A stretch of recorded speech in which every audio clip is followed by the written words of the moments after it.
Hello everyone, this is Kororo L2. Today I'm going to be showing you a power leveling trick for the game.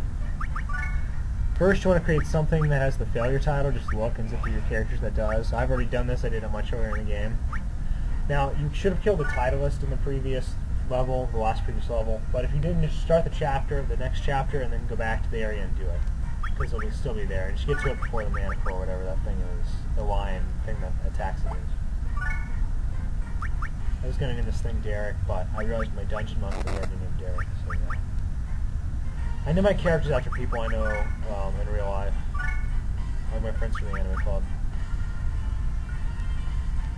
With the exception of Bino, and of course the characters that you start with you can't name, so like the shopkeeper, the healer, and the soldier.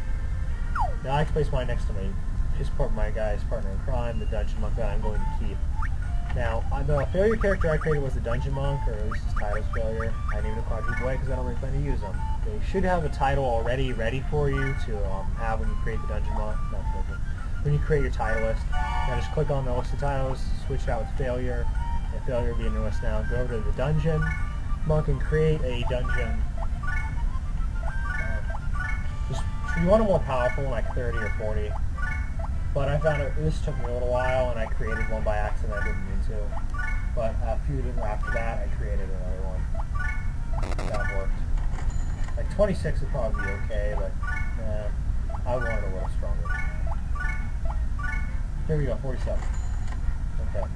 Now go back to the title list, and now you have the option to give it a dungeon. The title list to dungeon is another shout.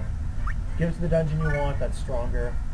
Give the failure title, it'll weaken all the characters in it, but the characters in the levels maintain their own levels, so their stats suck, so you still get a ton of experience. Now you should probably save your game and heal, because of course you can't die in dungeons. In this specific one, in the end, I think I cut it out in the end, but I did lose, because I was unprepared. In this specific dungeon, everything's normal. Basically nothing special really, aside from all the characters are male.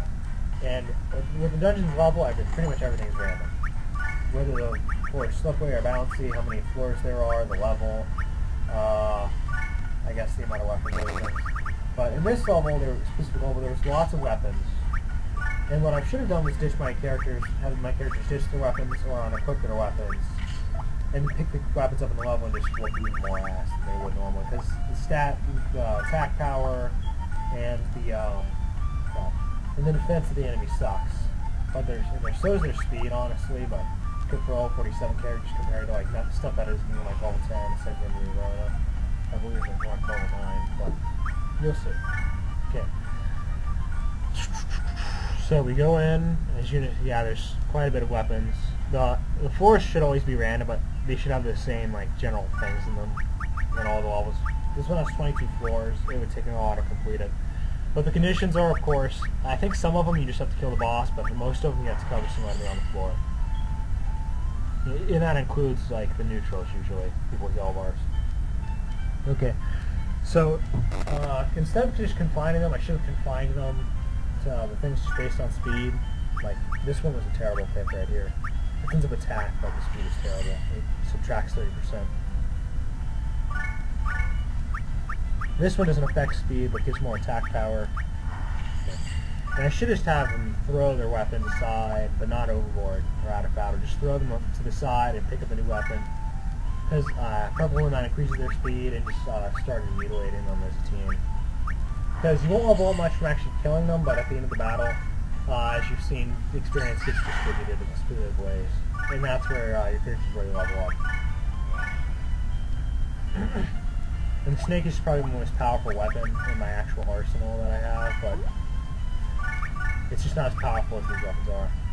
Some of which already have their abilities unlocked, is that they have already been to the weaponsmith as well. And for the record, the only way to get the ultimate weapon is to actually go into a dungeon, but there's certain specifications it has to have if you want to know. I've never bothered to get it because you really don't need it, but it's fun to have. Just go to GameFAQs.com and look up a walkthrough or go on the boards and ask. I'm pretty sure there's probably a thread already up giving advice, and I'm pretty sure there's a walkthrough. Well, if you haven't realized this, when you throw the enemies out of battle or or if you knock them out of battle and the blow you used to knock them out of battle wouldn't have killed them, and they'll die, but the enemy will level up. With the exception of there's only one enemy on the field, and in that case they'll just keep teleporting back to the field like Marona does. When she gets there on a pushed off the ground. Off the battle mat, board, whatever you call it, the battlefield. And again, I did lose here, but that was just because I was being stupid. I had no real intention of winning. I want to be a little stronger before coming to level 47. But I've started out with like level 100 before. Oh, and if you meet new opponents here, like a knight or something, I don't believe you get them. You have to like, if you want a new class or a monsters you have to beat a few times, but if you want something new, you actually have to beat it in a story-based field. You can't do it in a dungeon. You can't just go to a dungeon set for knights or something. You just kill one of them and get them, unfortunately. I guess they thought it would make the game too easy, but the soldier and the knight are really done on the same premise. Just the knight's so much better. It's base stats, and it doesn't have the slow down ability. Or that ability gives extra trim that slows it down so much. Which is a bitch to get on other swords because it costs a whole mess of mana. So the biggest one to me, if you can go to Ash, that'd be awesome. But, yeah. Get out a lot of mana.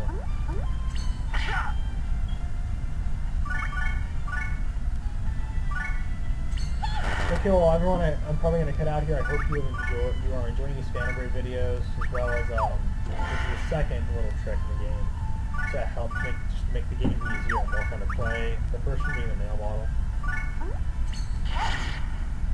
which I didn't do commentary for. I don't like to do commentary because the mic makes my voice so staticky because it's just built into the computer. It's not one I have actually got off to buy because I'm cheap. Oh, and Fanabray is coming to the Wii.